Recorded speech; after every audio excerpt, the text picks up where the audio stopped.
Fall is upon us. October has arrived. Leaves are beginning to turn and to fall.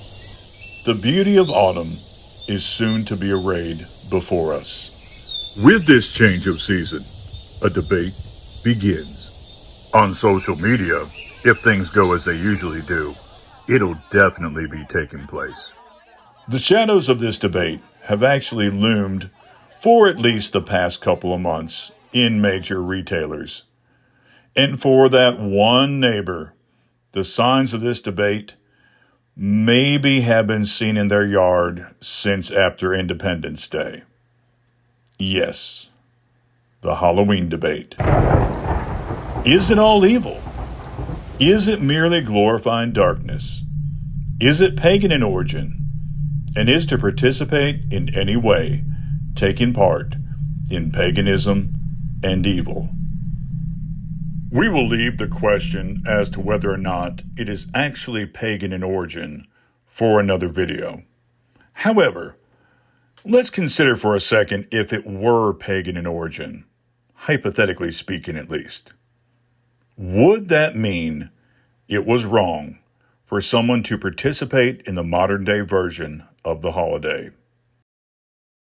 For starters, the name of the holiday actually comes from Catholicism.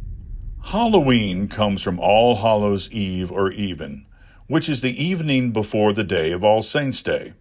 Over time, the name was applied to all of October 31st and not just the evening. So, would this mean that if one has anything to do with Halloween, that a person is participating in Roman Catholicism? Or perhaps Roman Catholicism with some paganism mixed in? The answer to this is no. In the New Testament, there were Christians that had names with pagan origins.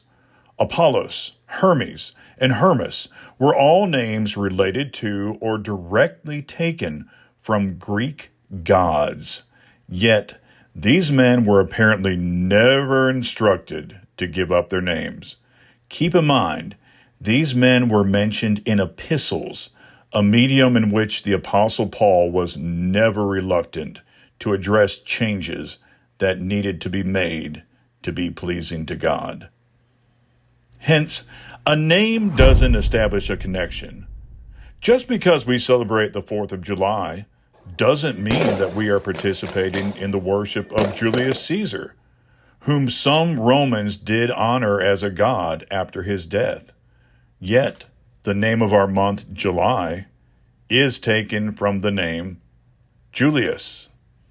We also have the consideration of eating meat offered to idols. The implication of what Paul taught in 1 Corinthians 8 is that Christians did have liberty to eat this meat if they didn't eat it as a thing offered to an idol, that is, as a devotional act towards a false god. In 1 Corinthians 8, verse 8, he said, "Food does not commend us to God, for neither if we eat are we the better, nor if we do not eat are we the worse." Earlier in the chapter, he pointed out that an idol is nothing in the world, and there is no other God but one. Something can lose its pagan meaning. Just because one person ate the meat offered to an idol as an act of worship doesn't mean that everyone that ate that meat did as well. The idol didn't pass on some supernatural quality to the meat that made it dangerous or sinful for someone to eat. It is true there are some that currently celebrate Halloween with pagan intentions, often under a different name, Samhain, or some pronounce it Samhain. We'll deal with the alleged connections of Samhain to Halloween in a future video. However, despite what these people do, that doesn't mean that the kid that wears a costume or the adult that hands out candy are also worshiping demons or spirits. For most people, Halloween is just a time of imagination and fun. Nothing more. Of course, there are sometimes things associated with Halloween that are sinful. Drunkenness, lasciviousness, and immodesty are often excused at Halloween.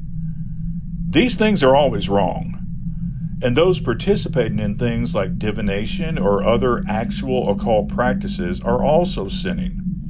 However, there's nothing intrinsically evil about a child using their imagination and dressing up in a costume. Nor is there anything intrinsically wrong with handing out candy, carving a pumpkin, or putting up decorations. If one is not doing it for idolatrous or pagan reasons, then there is no sin. Halloween can be sinful. It depends on how you do it. But it is not intrinsically pagan.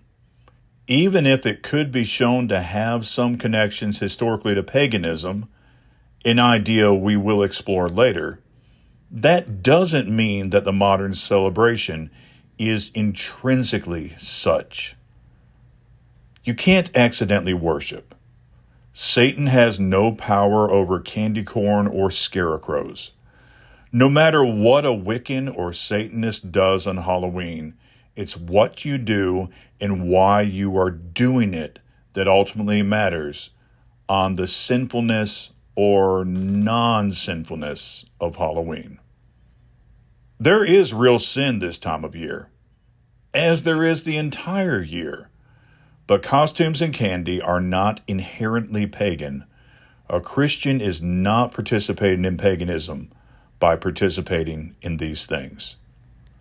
Shalom.